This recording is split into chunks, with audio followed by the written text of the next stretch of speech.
Please don't make me sue this company, Tony Khan. Please, you know that a portrait of your father that's hanging in your office? Well, once I own this company, I'm replacing it with a big ass photo of James Brown. Yep. Every time you see the Godfather of Soul sweating in a drug-fueled rage at the Apollo, you're gonna think of me. Sounds pretty miserable, bro. Do the right thing. Punish this little bastard Hook and write me a fat check. By the way, here's a photo of me with my best friend Al Sharpton. It means absolutely nothing, by the way. Blushing face. But somebody tweeted, he tweeted, Hook is a piece of shit, and then somebody tweeted this. Some woman, I dated a 5'8" guy who taunt every jack. Oh wait, I dated a 5'8" guy who taunt every jacked. 6'3" bro he met until they pulled their first back to beat him up. Whereupon my ex would go, hey, hey, hey, come on. I'm a little guy. I'm just a little guy. No, it's just also my birthday. I'm a birthday boy. It somehow always worked. And then Stokely just quote tweets it. Fuck you. Tony Brown, but who the fuck's in the background? It's Hook. It's fucking Hook. And then he's getting twerked on by some fucking broad. My t-shirt money is now in the ass crack of some fucking stripper. So thanks, Hook. But I don't. But Jesus Christ, this is the greatest fucking thing I've ever seen. Clip it. Oh, but actually, hey, it worked out in the long run. I actually do hope they make another season actually, because I would love to see the American Dragon on Total Bellas start memeing on John Laurinaitis. You have live footage of John Laurinaitis in his living room calling somebody in his underwear saying, "Hey, bud, you fired." What did Max Caster say about me? Like I'm embarrassed the fact that I'm hosting a post show for this crap. I'm proud of you, Carl. I love this. We did our Valentine's Day post of Hooked on You, but it was mainly for Jamie Hayter and only Jamie Hayter. It's not right. It's not right. It's fucking trying to build an account and we get this bullshit on the account. Great. But so follow a simp account. Okay. Okay, but here's the thing, because those people, this is networking. This is we actually networking. follow. You got it was a business decision. It's a business. It's a business. You have to follow these people. This is like following. If you want a stan account, you got to follow the other stans. And when you get big, you get rid of them. You get rid of them after that. It's over with. I open up our Instagram and the first thing I see is Pro Wrestling Simp, and I'm like, what is this? I don't look at that. I don't look at that stuff. It's a business decision because that guy promotes us, and then when we don't need him anymore, we toss him aside. That's what happens. Yeah, well, we got go fucking slap it on a t-shirt and continue to use the move forehead. Unprettier. This guy just say fucking forehead. Switch. What? This guy say forehead. Yes, I did. You think I fucking wouldn't catch that? You think nobody on this program would catch that? But I did. For weird. You almost didn't. For weird. Let's be honest. You almost didn't. Weird champ. Weird champ. This is what we resort to here. All right. Next up. Unbelievable. Five head. Next up, we have. Why people happy? Pagu.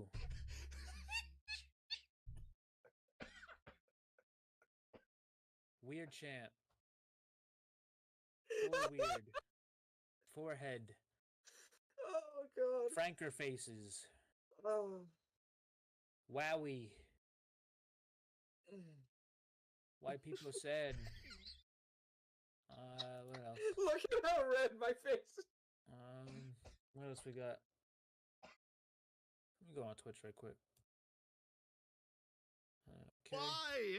Why? Why do people happy? Keck W, lol W. XQC. Computer, do not do this. It's Wednesday, guys. You know what that means. It's time for your weekly dose of the Pro Wrestling Injection right here on the Pro Wrestling Injection YouTube and Twitch. We are here today just to have a lot of fun, ease the world, quiet down everyone, and enjoy some pro wrestling. It was a hell of a night for pro wrestling. Good show for AEW tonight. I enjoyed it. It was a decent show. Yeah. Yeah, it was pretty good. All right, we're gonna kick into the news for pro wrestling. I'm gonna kick over to Christian. So hit us with that news. Yep. So, what's it called? So we had New Japan Power Struggle. It was on Monday. So it was Monday morning. We had New Japan Power Struggle. Important pay per view. Very, very, well, not really pay per view, but important show for New Japan. Very much enjoyed it. However, the the news coming out of the show is very important when it comes to the end and the start of the new year, mostly the start of the new year. That being January 4th, being the Tokyo Dome show, Wrestle Kingdom, and January 5th, Wrestle Dynasty, which is basically like Forbidden Door in Japan. But just some notes coming out of the show here that were really, really important is that excuse me, the United Empire, they won, which is, well, the United Empire, which consisted of Hinari and Great Khan, they won the IWGP Heavyweight Tag titles. They had the Ichiban Sweet Boys, which is Kosei Fujita and Robbie Eagles. They're in Team DK with Zack Sabre Jr. And they won Super Junior Tag League, excuse me.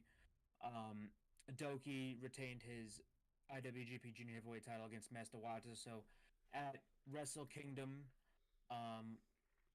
it's starting to fill out this card. But actually, before we get to that, what we have for Wrestle Kingdom, we can finish this. But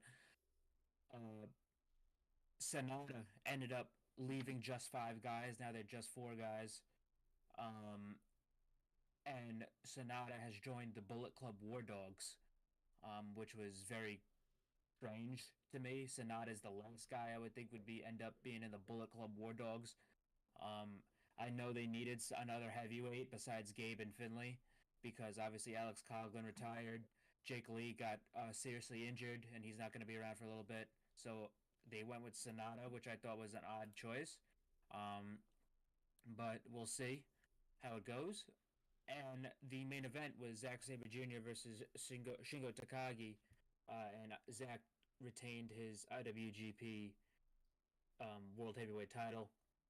But after the match was the real story, because to ruin Zack's celebration was none other than AEW's Ricochet. Ricochet showed up in dress shoes and did a springboard and hit Zack Sabre Jr., then challenged him to an IWGP World Championship match at Wrestle Dynasty on January 5th. As Ricochet was about to go for his like hidden blade variant move, Shota Umino came out to the dismay of the Japanese crowd. They booed him out the fucking building, and he ended up. Then Zack ended up attacking him. So we have a main event for Wrestle Kingdom confirmed, which is Zack Sabre Jr. versus Shota Umino. That is going to be the main event of Wrestle Kingdom, which is unprecedented because this is very different. Obviously, you have a foreign champ like Zack going in. It's not like a G1 winner main eventing the Dome. I mean, he is the G1 winner, but it's not like the G1 match. That match has already happened.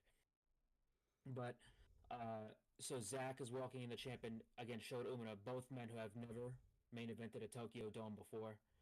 Wrestle Kingdom, that is. This is completely brand new. So, I mean, for the last at least 7, 8, not even 7, probably over a decade, it's either been a combination of Okada, Tanahashi, Naito, Ibushi, or Kenny Omega, or Jay White in Wrestle Kingdom main events. So it's very unprecedented to have 2 names in there in the main event that are brand new.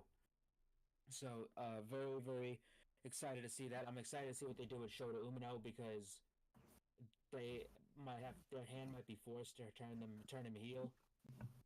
He did an interview about Moxley. He was asked about Moxley and what he's doing in AEW right now, and he says, and Shota said he doesn't agree with what Mox is doing, and he can fix him. But I think at this point he's going to end up with him at some point. when they go over and they start building for Wrestle Dynasty. But however, the one of the most important things that came out besides that was Kenny Omega was on this show, cutting a promo basically talking about how he's going to be coming back soon, and the place he wants to come back is in New Japan at Wrestle Dynasty on January 5th. Ooh. And he said if he can come back, he wants to wrestle a younger star from New Japan, and we didn't know who that was after the segment because nobody came out and attacked him. He didn't mention a name. There was no vignette. However, when he got to the back and did his post-match, not post-match, but his post comments, he was confronted by Gabe Kidd, and then he ended up coming to blows. So Kenny Omega's return match to New Japan,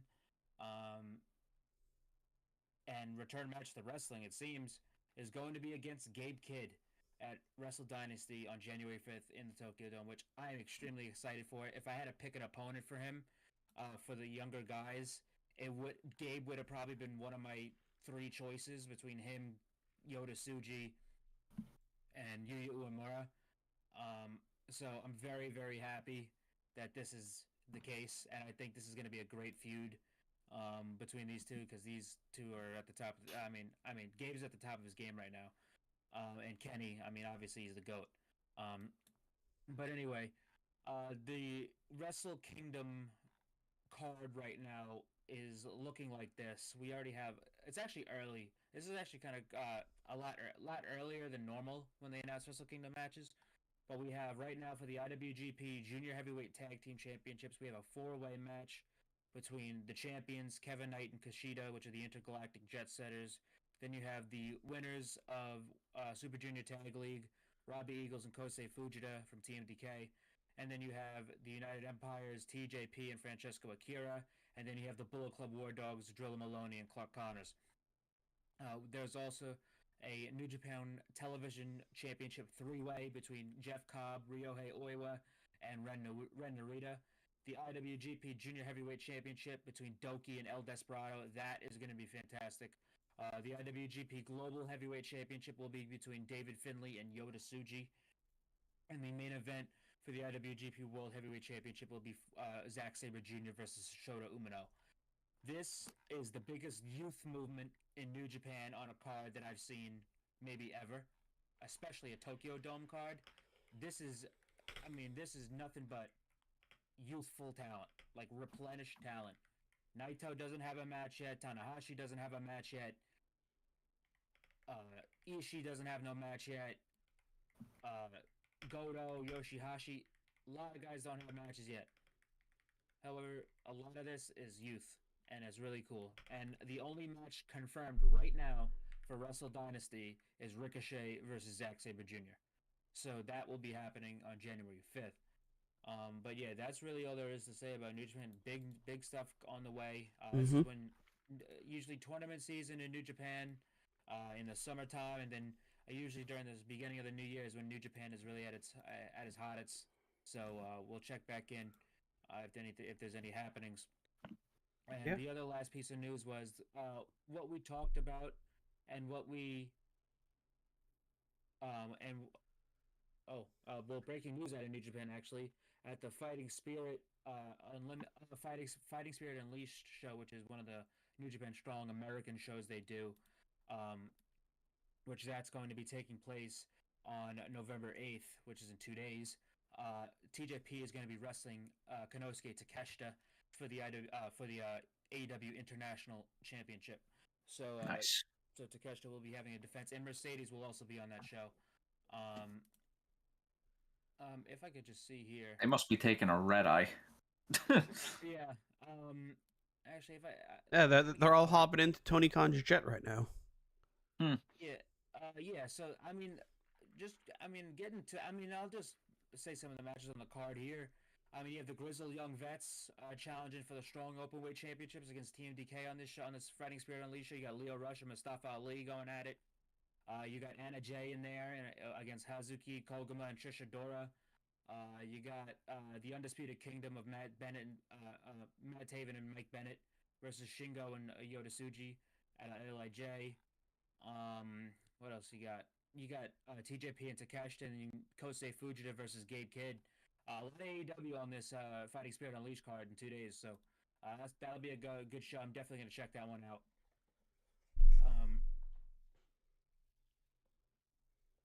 But anyway, we had a theory a couple of weeks ago when Jericho won the Ring of Honor World Championship that Ring of Honor might be getting a TV deal, and that seems like that's going to become the case. Not like a major TV deal, like with a major like TBS or TNT, not like that. Maybe something like FS1 or something smaller. I don't know, but apparently they put the TNT the Ring of Honor World Championship on Jericho for negotiating purposes for a Ring of Honor TV deal, which is smart because when you are in there with investors that know nothing about wrestling, they hear Chris Jericho, they know who that is. They're not going to know who Mark Briscoe is. They're not going to know who Tomohiro Ishii is. They're not going to know who a large cast of guys you could choose from. But yeah, that's what we thought, and that's probably what's happening. But anyway, that just brings us to the show here. Right. Yeah. All right. We kick off today's programming with a word from the Hurt Syndicate. Great, like a great mission statement. I mentioned this 2 weeks ago when it was me and Mike. I just want to point out what their theme song is made by West Side Gun. He's always in the front row of these AEW shows and pay-per-views, and it sounded pretty good. So I'm happy for him that he got that. Yeah, so I had mentioned this when I was on 2 weeks ago that we are so back when the heel starts stealing the microphone from Tony Schiavone again. We are so back. Because the heels haven't been doing that until recently. At Schiavone in the ring, normally just let him hold the mic and get the promo done. Now everyone's saying get the fuck out of the ring, or this is my microphone now. But yes, it was a nice little mission statement. You got the whole crew here now. I think probably by the start of 2025, maybe not too early, but like adjacently early, I would think we would see with Ricochet, maybe Hobbs popping in the mix of the Hurt Syndicate. Yeah, we're gonna talk about Hobbs later, but as soon as I saw him, I thought there could be a chance that he's gonna end. I thought there was a chance he could have ended up there tonight. But no, he's gonna. I really think that's a very safe bet that Hobbs is gonna end up with the Hurt Syndicate. Oh yeah. I was also thinking about that when they were saying he was getting cleared. What if he comes back? If they want to delay Bobby's debut, have Hobbs go in there as well. He's gonna end up in that faction. Oh yeah, I think Ricochet might as well too. He could. I mean, I don't think he will. Just because they're heel heavy right now. I know. Oh, like he could. He's kind of playing a heel role in New Japan right now, but you could like. He's gonna. You can have him join and still be a face. Yeah, I mean, yeah, he could. Just because you're in a heel team does not make you heel by proxy. No, I know that, but they've done that already with Ospreay and the Don Callis family, and they're gonna do that with his adjacent Ricochet in the Hurt Syndicate. So I don't know if they want to go back to the well on that one. Draven brought up something I guess we'll kind of get to it later on, but he also mentioned that my only problem with the show tonight, don't make Powerhouse Hobbs a mystery partner, just say Ricochet has a partner. Kind of like don't make it like a part of it as like kind of the mystery silhouette, I would like to think, or like, because I think the card read just Ricochet and a mystery partner, just say has a partner to join. Don't make it like, because with mystery people speculate higher, I would like to think. Who gives a shit? You don't know who it is. I'm just reading comments, man. All right. No. I'm saying, like, are people really complaining about that? No. That's his only takeaway from the show. Oh, well, okay. I mean, I guess he has a partner. There's a fucking silhouette. It's vacant. That's all it is. You don't know who it is. I thought it was gonna be Osprey. I didn't think it was gonna be Hobbs. We didn't know. The fuck people get? I mean, what? You know what? Whatever. I didn't see. I got confused. I got tripped up there for a minute. I was like, what? Like, what do you? Huh? I'm not shooting the messenger, by the way. I'm just saying. I'm responding to the masses. I mean, with the way Christian put it there, I kind of have to side with Christian on that one. I'm like. Fucking read the comments now. Like, I don't know how he wants me to word it. Show tonight don't make Harrison Mystery, but just say Ricochet. Now, was that supposed to be Ricochet has a partner, Probably. Let's say or yes. did he word it wrong? It says Ricochet. I'm looking at the graphic right here. It says Ricochet and then mystery partner. I think he's saying take out the word mystery. It says has a partner. But it's the same It's thing. the same shit. Unless what he meant to say was just announce Hobbs as the partner. Yeah, but there was no reason to do that. Yeah, I know. This is a little weird. Yeah, okay. That's the same thing. But anyway, yeah, the Hurt Syndicate, they've given out cards to Ricochet, Mercedes, and Max Caster. And they basically said this card is an invitation for you to be better, for you to do all this stuff, for you to be better than and be part of something bigger than yourself. Or if you don't accept their invitation, you could see what's going to happen to you. And then they showed the video of them beating down Swerve. And then Swerve ends up coming out and challenges Bobby Lashley to a match at Full Gear, which that's going to be great, and that's probably going to be his debut match. But yeah, there's still, I mean, there's storylines in play with these cards. I don't know what they're going to do if Mercedes doesn't join up. I mean, what are you gonna fucking sick Bobby Lashley on Mercedes? What is he gonna do to fucking Mercedes?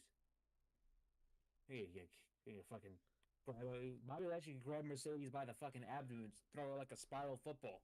That's how big this guy is. So Mercedes, I don't know if she has a choice in this matter. But anyway, yeah. So this is all building to Bobby Lashley. We're gonna get to the other storylines involved with the Hurt Syndicate later. There was nothing with Max Caster yet. There was stuff with Ricochet later, but we'll get to it. But listen, it's a new top faction in the company. It's their first feud with Swerve. Bobby Lashley will beat Swerve at the pay-per-view. There's no reason for him to lose his debut match. He's going to beat him, so it's not going to be over with. So we'll see how this plays out. Yeah, I don't know. Yeah, looking forward to that match. After this, we get the Death Riders and Orange Cassidy kind of vignette. Officially now the Death Riders. The Death Riders. Another thing that was, I think I saw. Blackpool Combat Club tier. Yeah, but the merch is going to be nice though. Oh, you think there's going to be a 50% off sale or something? Maybe. I would get yourself the hoodie. The hoodie is nice.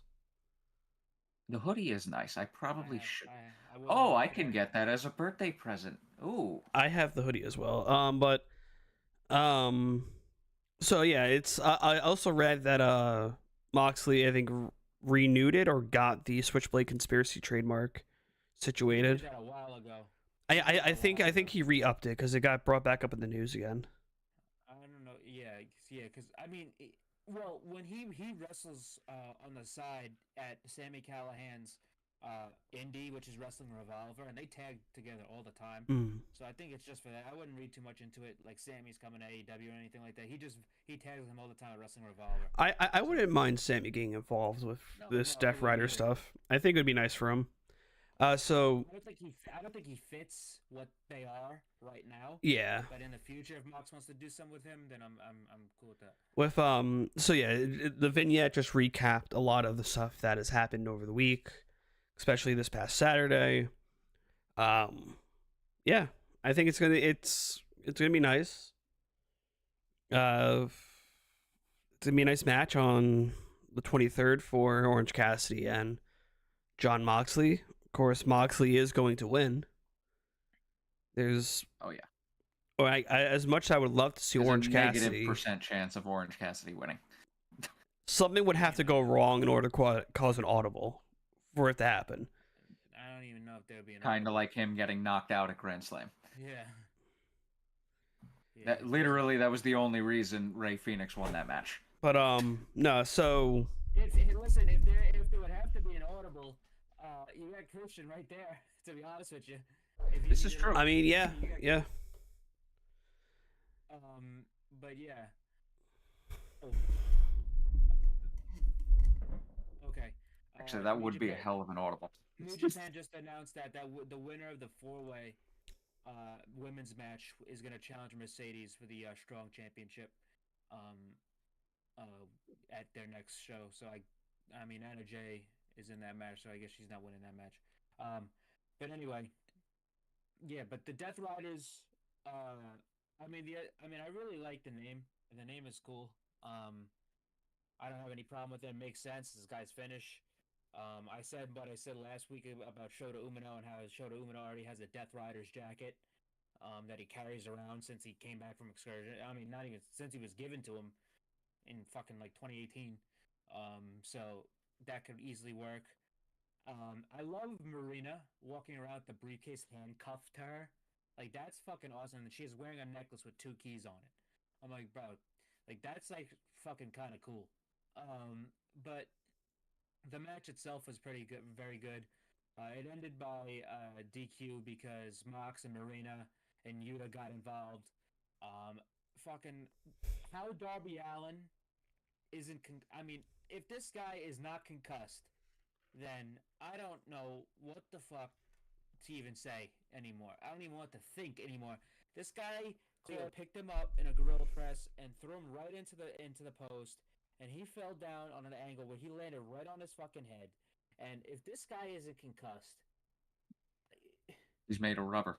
I don't understand it. Like, I Dude. read some shit in the NFL, which obviously it's a lot, like, you're getting hit very hard, but there's some times where it's like, oh wow, this guy got concussed over something that I wouldn't think would be a concussion. But then we have Darby Allin, who's probably about a buck 25, Soaking wet. soaking wet, with no protection, no helmet, no nothing, and he's falling all over the place. I don't understand how this guy's not fucking dead. I don't understand it. I cannot crack this. I do not understand it. dude, But anyway, Darby could be paralyzed down. in a wheelchair and still wrestle at the level he wrestles at. Listen, if Darby was paralyzed in a wheelchair, that motherfucker would be doing tricks off his goddamn ramp in his backyard. He was with fucking Bam Margera on his Instagram story, jumping ATVs. I'm like, well, there's Darby. But Gotta love it. but yeah, this match was great. I enjoyed it. Yeah, but yeah, Good match. so big fucking brawl. The conglomeration came out to make the save. That was the end of that segment. It led it right into the fight without honor between the conglomeration and the Learning Tree. But before that, we had the Hurt Syndicate in the back with Ricochet. And they were basically just saying, "Hey, Ricochet, I mean, hey, what's going on? Nice suit. You heard you got we're watching your match later." It's like it was kind of like a little intimidation type beat, trying to get the feeling of the water, about the card and stuff like that. So Ricochet said, "I'm gonna show you." Part of me thought like, "Oh, what are they gonna try to like get Shelton as his partner or something like that?" But no, they're still teasing this stuff with the Hurt Syndicate and Ricochet. Yeah. And as you said, that led right into the conglomeration versus the learning tree in a fight without honor trios match. And I typoed my notes and it said trios latch. Okay. All right. I mean, I guess I just gotta pay better attention to what I'm typing. All right. Yeah. But anyway, yeah, the match was good. It was balls to the walls from the beginning. There was no heat. There was just complete spot after spot after spot. I thought this was pretty good for what it was. It was short. Mhm. It was quick. It was sweet. Nothing wrong with here. A lot of table spots. Big Froggy Bow spot. Great spot from Big Bill and Kyle O'Reilly ball into the back, with the guillotine through the tables in the crowd. Just a fun match. I thought this was just a lot of fun. Um, Tomohiro Ishii ended up pinning Chris Jericho with a vertical drop brainbuster. So it looks like we're going to be getting Ishii versus Jericho for the Ring of Honor World Title, which I enjoyed the last match that they had one-on-one like a couple months ago. Oh, was So, that the a chop choppity battle. chop match? Yeah. So I'm excited to see that again. But yeah, short, quick, easy, fun. Nothing wrong with here.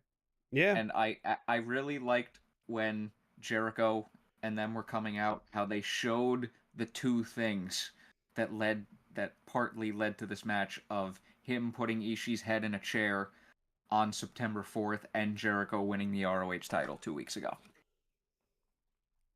Because I completely forgot about the Ishii head in the chair. So really happy they did that.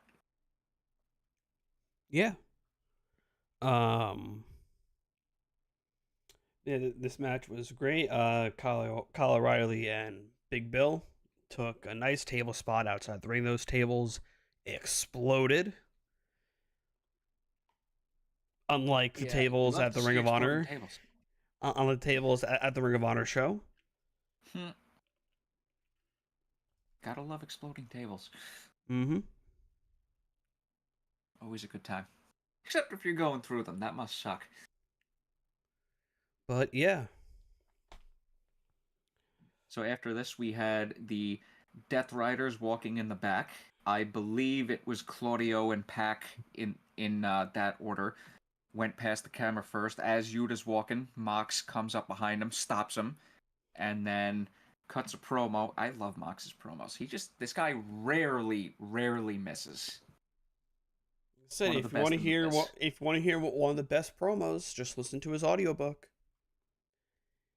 It's I still have I it's still a- have yet to check his book out. it's a 9-hour long promo about himself, Yeah, pretty much. I listened to the audio.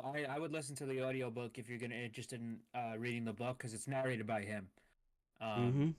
himself. I mean, And that enough sells me. yeah, So I mean it was very good. So It's a 9-hour long promo, pretty much. It's good. Yeah, so yeah, he's pretty much just saying to Orange through the camera, saying, "Hey, you can't control him. I control him." And that's that. yeah, you're not a friend, or you were never a friend, you were never a mentor. He is a soldier under my command. Mm-hmm. yeah. And I'm just like, all right,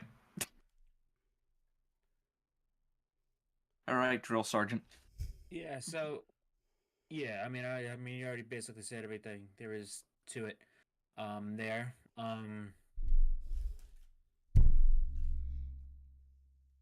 I will Yeah, say though I still about got 2 dynamites before this pay-per-view, yeah, so I will say though the white fucking t-shirt mafia. I mean Brian. it just fits him. I mean Brian. I guess he missed out because he would have fucking been the king of that shit. Mm-hmm. Anyway, we had after this we had Adam Cole versus Malachi Black, which was the second match in the race to 3 wins. I mean, like last night we had the Electoral College race. And then now we have the race between the Undisputed Kingdom. So who's gonna win, Adam or Roddy, or is it gonna be both? So Yeah. I mean, I thought this was very good between these two. A lot of good spots here. And the curious stuff was in the beginning, Malachi got a hold of Adam's ankle and he put it down. and he says he doesn't want it. He doesn't want to go after his ankle, which was curious because I mean, the commentary said he wanted a bigger challenge. Adam, he ended up working. They were countering each other.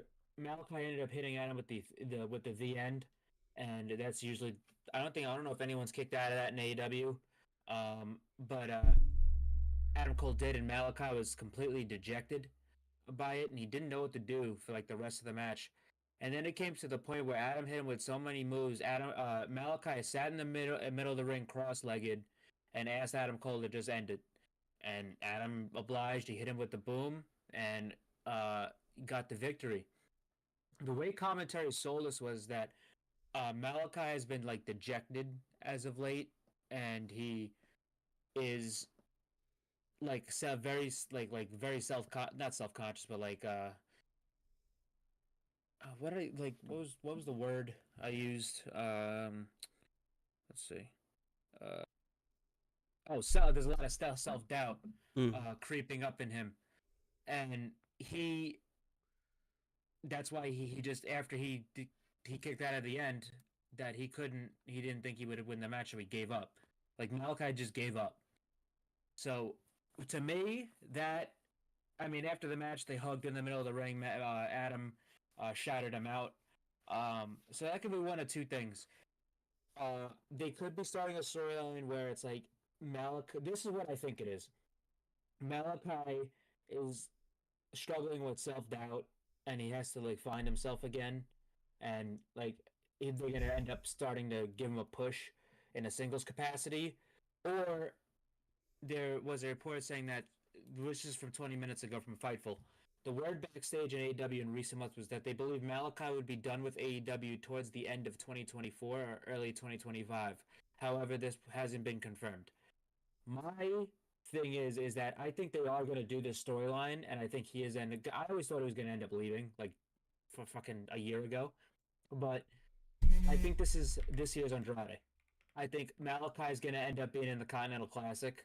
They're going to do this storyline where he ends up like making it not to the finals, but like maybe close to the finals, and like he's like finds himself again with these wins in the Continental Classic in singles capacity, and then he'll go out on a Shield and have like one more match and probably end up going back to WWE. But yeah, we'll see how this goes. But pretty good stuff from these two here. Yeah. But yeah. Sorry, I got lost in thought for a moment. Did you see that people are speculating that Malachi might be gone after this? Yeah, but because Purist put out that it seems like it. We won't know. Well, this is per Fightful. I'm reading the quote here. Yes. It's on Purist. Per Fightful, the word backstage in AEW in recent months was that they believe Malachi Black would be done with AEW towards the end of 2024 or early 2025. However, that hasn't been confirmed. Yeah, this is a little bit of a weird one because compared to the situation with the Lucha Bros, Tony's just flat out refusing to put them on TV, and if they really believe he's leaving, I don't know. This is a little weird. I mean, he probably keeps things either really close to the vest, or he's flat out talked to Tony Khan, and it just happened to be like a very respectful meeting on where his head was at. Well, it's the same thing as I just said. It's the same thing as Andrade. After the match he had at World's End against Miro last year, Tony sat at the scrum and he was asked, "What's the deal with Andrade?" And he said at the scrum he will not be renewing the deal. It's over. So I really think this is probably going to be this year's Andrade. There's going to be a guy in the tournament on his way out. So that's really what I see here. They really are doing this storyline. I wish they would have started it a little sooner. There is, but there's that, or he did walk out of the face tunnel, so it could be a face turn thing, which I still think it's a storyline, but I still see him leaving. If he leaves, I understand it. He wasn't able really to crack the glass ceiling that. Well, it wasn't his fault. He was one of the most misbooked wrestlers in the company. Oh, when he came in, he should have been in the main event scene. And I mean, the fact that he hasn't gotten a single, like, the amount of singles matches he had was abysmal. It's nonsense. It's nonsense. Why is he Yeah, not in the ring with guys like Takeshita? Why is he not in the ring with guys like Okada? Why is he not in the ring with Ospreay and fucking Swerve and Bryan Danielson and having high caliber stories with like Jay White and Moxley and shit like that? Yeah. He was just doing trios for not 80% of his run was trios. They gave him not Buddy. They gave Brody more attention than he did. So I have a lot of problems. I mean, Malachi was one of my favorites coming in, and I have a lot of problems how he's booked. Yeah, because he got Cody 3 times out of the gate. Yeah, I mean, basically he was the last feud Cody had, really big feud that Cody had in AEW. Mm-hmm. So, but yeah, Kind of wish they never would have did that third match because everybody knew, yeah, they're not beating Cody 3 times. Yeah. Yeah. But yeah, I mean, we'll see what happens. There's always. Yeah, I was also surprised they never got the trios titles. Who? House of Black? Yeah. They got him. Yeah, they did. They had for a wait, while. They were like one of the second ones to hold I'm it. sorry. I'm sorry. They lost them at the first Wembley. They held that shit for 175 days. I'm sorry, dude. My brain is toast. Yeah, Tag I'm team sorry. titles, yeah. I would like to see like would've Buddy been and cool. Brody have one, or No, Brody and Malachi to have a. What I was, meant to say was his lack of singles championships because there was but not listen, one. Malachi should have absolutely been either the international champion or the TNT champion. Oh, He 100%. should have absolutely challenged for the world title. I don't think he's ever challenged for that title. Nope. I remember Hangman, his run with the that's when around Malachi came in. I said, you know something? Before Hangman feuds with Kenny, he should wrestle Malachi in a main event singles program. I remember talking about that back then, and it never happened. Like, I was waiting for his singles push for the main event scene to come, and it never did. Which I don't think was very smart. So, Yeah. But Yeah. anyway, Yeah, it's unfortunate. it's not like the And House also, Brody wasn't he? has- He was also out for a while. Yes, he did. Yeah, he was hurt for a while. Yeah. And listen, I could see him going back to WWE. I mean, Triple H loved him in NXT. His wife is still working there. I mean, there's a lot of shit going for him. He's got friends, obviously, but and it's not going to be like the end of the House of Black stuff because Julie is not going anywhere. Brody's not going anywhere. Buddy re-signed. So we'll see how it shakes out. I mean, stuff can At change, that but who knows? point, you pull a Judgment Day and give it to fucking Adam Copeland. Here you go, buddy. Here's the House of Black for you. Which, that was a thing too. With him getting hurt, and during that match, that might have derailed a lot of shit too. Mm-hmm. When did he Which- get hurt again? That Double or was Nothing? yeah. Yeah, Double or Nothing. Which I thought that was over anyway because I thought he was gonna move on to Jack because at Forbidden Door he's most likely gonna wrestle Jack Perry. At Forbidden Door. But anyway, we had Actually, yeah. after Where are this- we talking about that? Like after that show, like they should have called an audible. Well, no. Well, it was- well. Yes, they definitely should have called an audible and gave it to Malachi, but No, I wouldn't have called an audible there. I would have. I wouldn't have called an. I mean, I if wouldn't- if the guy No, knew no, his leg no. was broken. See, yeah, but what's it called? What's it called? Because the reason I wouldn't because that belt was going on Jack Perry no matter what, Mhm. no matter what, and I'd rather what happened than Malachi having a 2-week run with the TNT title and dropping it to Jack Perry of all people. So I mean, I'm glad he won it a lot, and people still think that Jack shouldn't have won that match anyway for Forbidden Door. It should have been Takeshita, but look where we are right now. Takesha's champ, so it doesn't really matter. But anyway, we had MJF on the phone with somebody, and he says, "I need you to get something done." We'd find out later what that meant. And then Yeah, I we had, need you to contact an old friend. Yeah, and then we had Jay White in the back being interviewed by Renee, but then he was quickly jumped by Hangman. They started fighting to the back to the crowd. This in was the- by far the funniest moment on the fucking show. I wish they would have cut a second earlier. Hangman just takes some fucking guy out sitting right there because he didn't move. I died. Yeah, that security guard got, and that's not your like your extras. No, that's an actual like No. event security guard Mm-hmm. who got taken out partially. That was fantastic.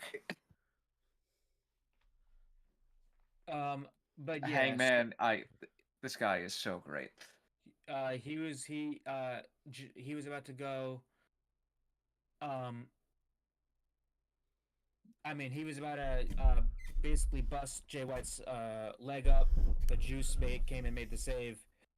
They ran off Hangman, and Jay cut a promo on Hangman about Full Gear. And he vows that he's going to be the first person to tap out Hangman Page, so that's going to be a very noticeable part in the match. After this, we had, I believe, attempted murder, vehicular manslaughter, and vehicular battery, vehicular assault. A lot of counts of felony here. Yeah, I mean, sometimes the NXT parking lot bleeds into other places, but sometimes you just got. I mean, listen, I have always said it: a little attempted murder never hurt anybody, never. At first, this confused me because Statlander got up limping, and I'm just like, why are you limping? You literally avoided the car. Yeah, No, it's okay. She avoided the car, but we don't know that. But the dumb fans don't know that. The retarded ones. Yeah. Well, I mean, they should have after she got right back up and freaking took both of them out after. Yeah, so she avoided the car. Mercedes is It's yelling wrestling at Camille, fans, like, Mike. You missed her. Yeah, we're not very bright, and Two that's brain cells rubbed together. That's all they got. So what's it called? She's yelling at Camille saying you missed her. I'm like, what the fuck you mean you missed her? And then if you hit her, you're in prison. Yeah, I mean, she should be in jail right now. But anyway, both of them. But Mercedes and Camille, they ended up attacking Statlander. Statlander ended up slamming Camille's arm in the door. And then she basically gave Mercedes a Uranagi onto the hood of the car and left them laying. So yeah, Statlander, she got away with that one. She was almost killed on this show. It happens. Once in a while, it does happen. You gotta watch where you're walking, bro. I mean, thank God she's not on NXT, because if she wasn't on NXT, listen, if I was on NXT, I'd be carrying around a year-long injury angle. No, I would no. If I was in NXT, I'd be carrying a fucking loaded firearm with me while walking through that parking lot. I mean, it's a fucking. Jesus Christ, there's been kidnappings, gang affiliation, mob hits. I mean, it's a fucking joke. If you ain't fucking strapped up, I mean, especially in Florida, in the NXT parking lot, you're not doing it right. Yeah. You gotta keep that thing on you. Jesus. After this, we had the face-to-face between Hook and Christian, but before Hook came out, Christian took the mic. I don't know why I love this gimmick so much. Did we have the reigning undisputed segment before this? That was after that. That was after this? All right. The reigning undisputed next AEW World Champ. I don't know why I like that so much. And this also is the sign of cracks between Nick Wayne and Christian. The first signs that I enjoyed. Because he pointed out in the middle of this. He first off welcomes Kip Sabian into the patriarchy and shows the footage from Grand Slam of Kip Sabian taking the pen and saying how that was one of many times, or that was one time that he saved Christian's ass because of what was going to happen had he used that contract. Would have got his ass beat. Yes, sir. And then, yeah. It was actually a very, very valid case, even though it was kind of fugazi. But yeah, in storyline, it made sense. Yeah, so it's like, I mean, Christian has a new favorite child. He moves on quickly. I mean, Luchasaurus is going to be out of commission for a very long time, so they're just kind of resetting the storyline they were doing with him, but now with Nick. And there's an extra layer with his mother right there. So we'll see how it goes. It's very early. But then Also, here comes still Hook. thoughts and prayers for Luchasaurus. Still, Yeah, Yes. I mean, we did. yes, I mean, that's a very scary he's. situation. I mean, yeah, that's a shitty. I mean, he's one of the guys that's when it comes to an injury or illness like that, it's like he's back when he's back. He can't really speculate. Yeah. But anyway, um, yeah. So Hook comes out, and then basically shout. He basically it's like finish what you want to say before I get in there. And then Christian, he's talking about why he did what he did, because he did it as a favor for him because Taz knows that he can make him better than he ever could, and he's like, you know something, your father would be better off dead. I should have went the extra mile. I'm like, all right, well, there's another case of, that was. I mean, I don't know if there was an. I mean, you could argue for another case of attempted murder, but Christian said he should have killed Taz. But Hook wasn't having this shit. He ended up beating up the security detail that was fucking with Christian. Mhm. So yeah, but it's gonna be Hook versus Christian at Full Gear. This is very obvious. They just haven't made it official yet.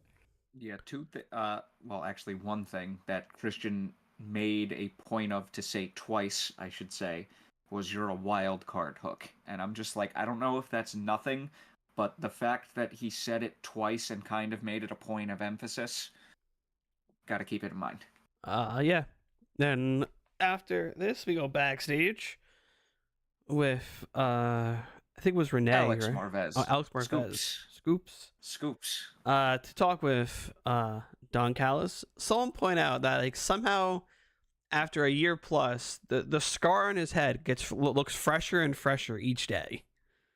The man's a worker, bro. They add like yeah, I mean, I really like. they have to add makeup to it.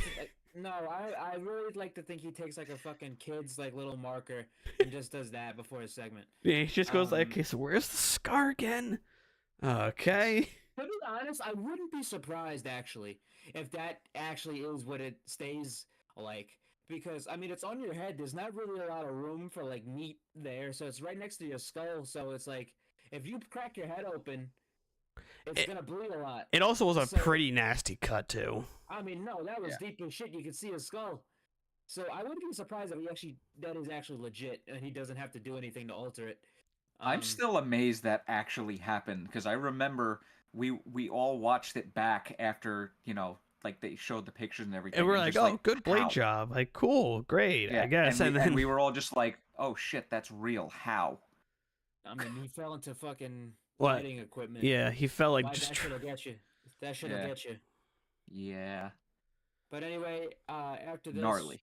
We had, Callis. He was talking about this big fucking black guy showed. I'm like, holy shit, who's this? And Dalvacato? I'm like, no, I thought that guy's not black. That's right. Yeah.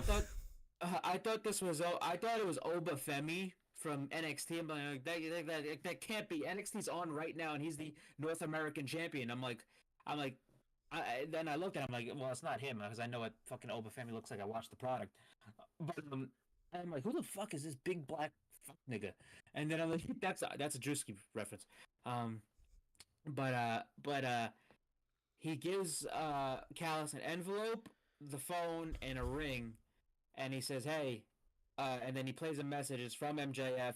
He says, I got another envelope bigger than this one coming if you use that ring, and don't get my ring dirty. So he's trying to get somebody from the Don Callis family to take out Adam Cole. And fucking Callis left laughing all giddy and shit, so. But after this, we had Jamie Hayter versus Penelope Ford. Decent little match. This was not bad for two women that combined have been combined days out of action over 1,000 days. I mean, Jamie was out 400 some odd days. Fucking Penelope was at over 700 days. For two women who had missed a long periods of time, they went in there and they had a good match. Not bad. Penelope looked good.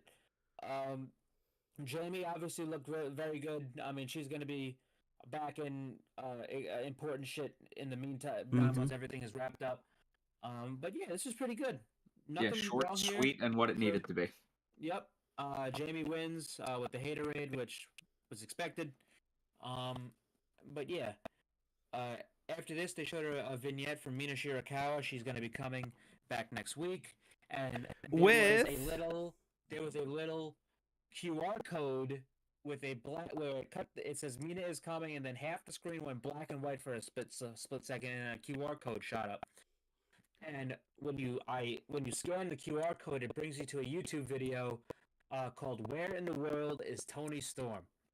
And it basically we talked about this last week on the show, but it recounts the entire journey of what Tony Storm's been doing since Wembley. Her losing at Wembley, then her going to Japan and then losing, and then her going to Mexico and losing. It's very much teasing the return to Tony Storm very soon. there's also thank you for sending the link, by the way. Yes. Also, there's a movie coming out that has both Camille and Tony Storm in it. It revolves Yeah, around really? yes, Mildred Burke. yes, It's a Mildred Burke biopic. So old timey female wrestler, which and fits which Yeah. which explains why, I guess. I mean, Tony's based off of her as well, a little bit, Mhm. not as much, but she's based off her. And there was a report that came out about that film that the first options for Camille and Tony's characters were Charlotte and Liv Morgan.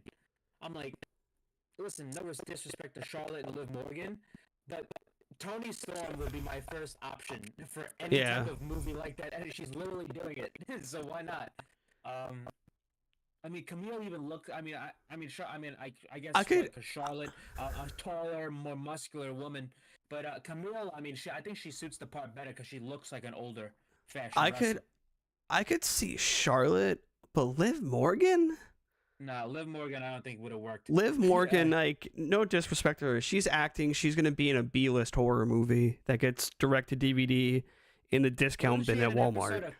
Didn't she get killed in an episode of like the USA Chucky show? Yes, and it was a Yeah, so- sci-fi Chucky show. Which is, Yeah. I completely got sci-fi was still a fucking channel. Well, NXT and WWE were using it like when they were bumped off for the Olympics. I every know, now but and then. still, like, what's even on there anymore? Something. That's a good question. Just probably Sci-fi reruns shit. of fucking Sharknado, like the Yeah. Sharknado fucking saga. Yeah. After this, we had a great, fantastic. I love this vignette about Kazuchika Okada and his history as a tournament wrestler, and Okada made the case that he's the greatest tournament wrestler of all time. They showed his only competition when it comes to that being Masahiro Chono, the man who has won 4 G1s just like Okada did. So I thought that was fantastic. And then Okada goes, "Who is Chono?" I'm like, that shit is funny as fuck because I watched fucking Chono hand a G1 trophy to Okada multiple times. And be on commentary for G1 finals that Okada's been in. So he's like, "Who the fuck is Chono?" That made me laugh. I'm an international star. I'm like, that was fantastic because they need Chono. Next step is they need Chono to show up because Chono's fucking. He fucking gets on. He's like, "God damn, I am Chono." I'm like, I need to hear that. But yeah. So he dissed Masahiro Chono, and he claimed that he's the best tournament wrestler ever. And they said he'll need one more tournament win to become to have this many tournaments in his career. So obviously, I mean, the belt, having the Continental title, grants him access into the Continental Classic. So Yeah. This was expected. It started last year after Full Gear. It's going to start this year after Full Gear. And to me, I wouldn't actually be surprised if Okada won and made it out of the tournament. But he's absolutely, without a doubt, going to the finals. He will not. Because I don't think Okada's losing a match in the Continental Classic until the finals. We still got to see who's in the tournament. Going to be, but depending on who it is, he could either win or lose in the finals. But I don't think he's going to lose a match in the tournament. If they're just already playing vignettes about how great he is as a tournament wrestler. Mhm. So we'll see who's in that tournament probably after the pay-per-view. But yeah.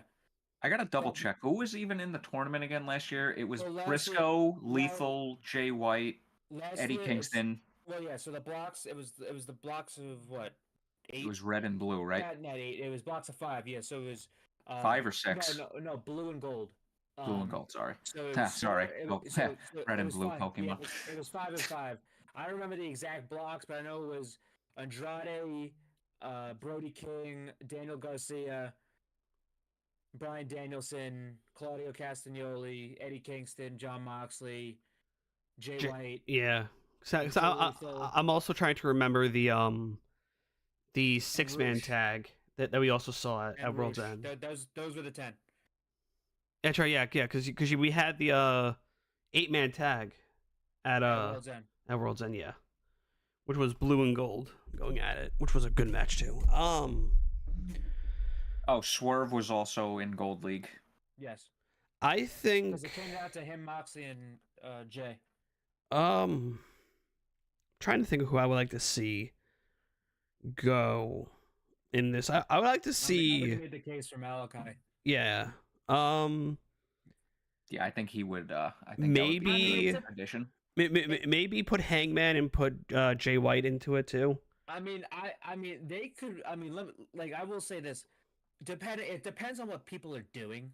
Yeah. Like, you can't have the entire roster in the tournament. Let me tell you something right now. Unfortunately, yeah. You could realistically have a tournament with Okada, Takeshita, Pac, Ospreay, Jay White, Hangman, Shelton Benjamin. Actually, Pac makes a lot of sense. fucking Kyle Fletcher, Malachi, Ruth, Ricochet, Samoa Joe is finished filming. You could end up being in it. Swerve. You could realistically have nothing but you could have murderer's row of talent in this thing.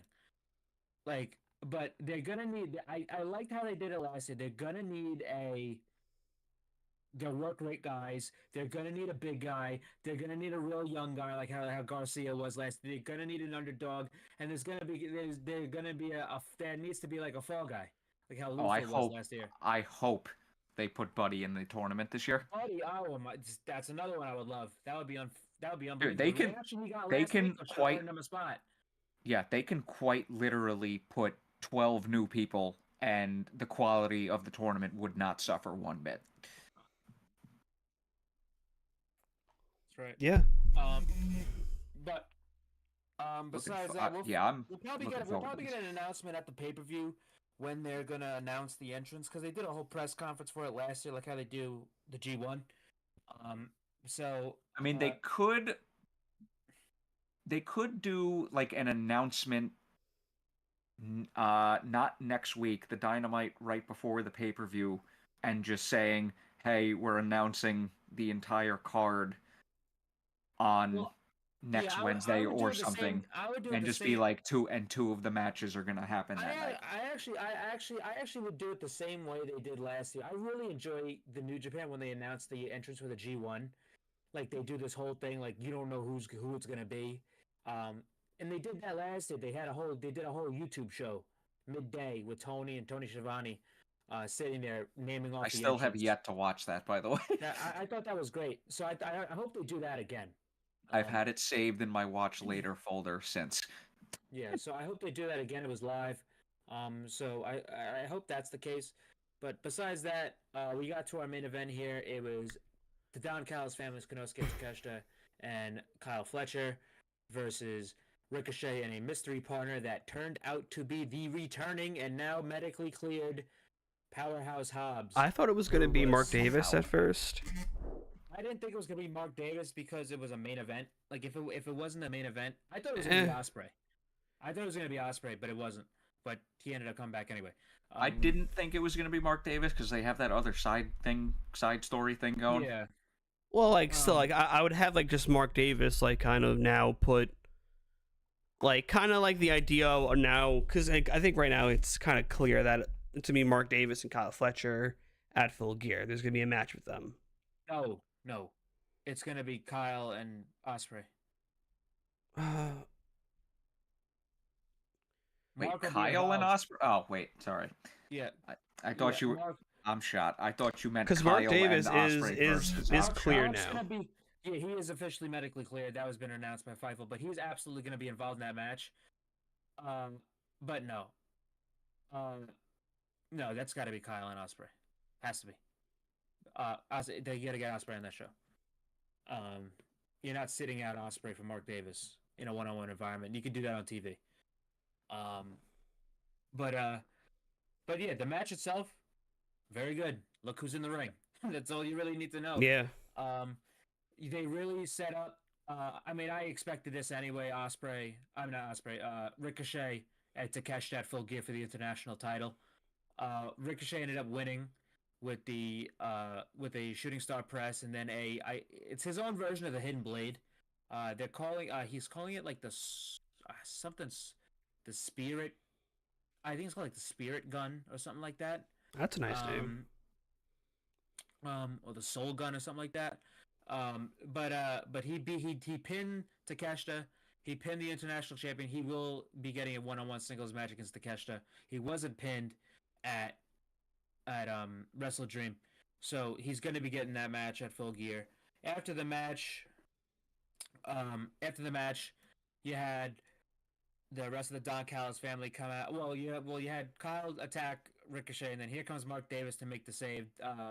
Davis ends up pushing Kyle down.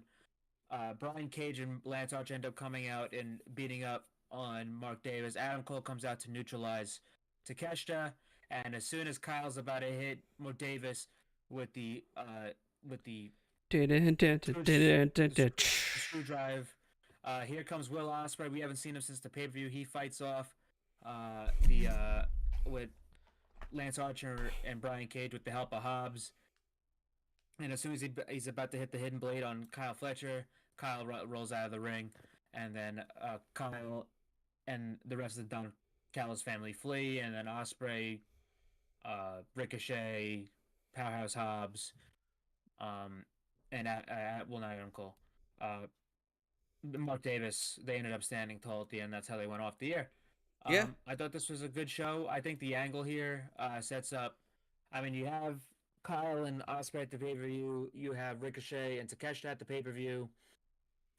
They announced Adam Cole versus Takeshita next week, which that's going to be fucking great. Hobbs just came back, so you're going to be getting him going. Who do you think's going to be involved. With Roderick? Who do you think is going to be his next two opponents? Didn't they announce one already? I'm not sure. They might have on Collision. Yeah. Just to clarify, the match against Takeshita next week, the international title's not on the line, right? No, not on the line. See, I don't know if I like that. I don't think he's. I don't know if they're gonna actually beat him, because it's like they're marking it as like a race, and you still have shows until the pay-per-view. Like Roddy could lose him. Like Adam Cole can afford to lose a match. I don't know if he will, but we'll see. But there's also a factor here with Adam Cole where he could be fucked over by by MJF. Not Adam Cole, excuse me. Takeshita could be fucked over by 10 different fucking parties. Ricochet, Ospreay, Davis, Hobbs. It's whatever. So. Yeah. All right, guys. Wrestler of the week, I will give it to Malachi Black. One of my favorite wrestlers. I love the House of Black. I got a lot of House of Black merch. I might want to restock up because they also released a Death Riders shirt. Surprisingly, they have a shirt that says Death Riders on it. Yeah, all right. I'm gonna look that up just to make sure I'm right. But yeah, Wrestler of the week. Welcome back, Powerhouse Hobbs. Yep. Nothing wrong with that. For me, I guess I'll give it to.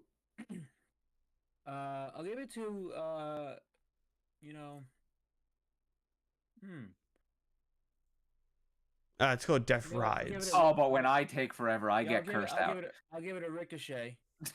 Ricochet, he had a big week. He returned to New Japan for the first time. He's doing this big stuff in AEW in the main event here. So very happy that Ricochet's back and ready to go. Yeah. All right, guys. We appreciate you all. Have a good one. We'll see you next week. Hope you enjoyed the break from the madness. Doop.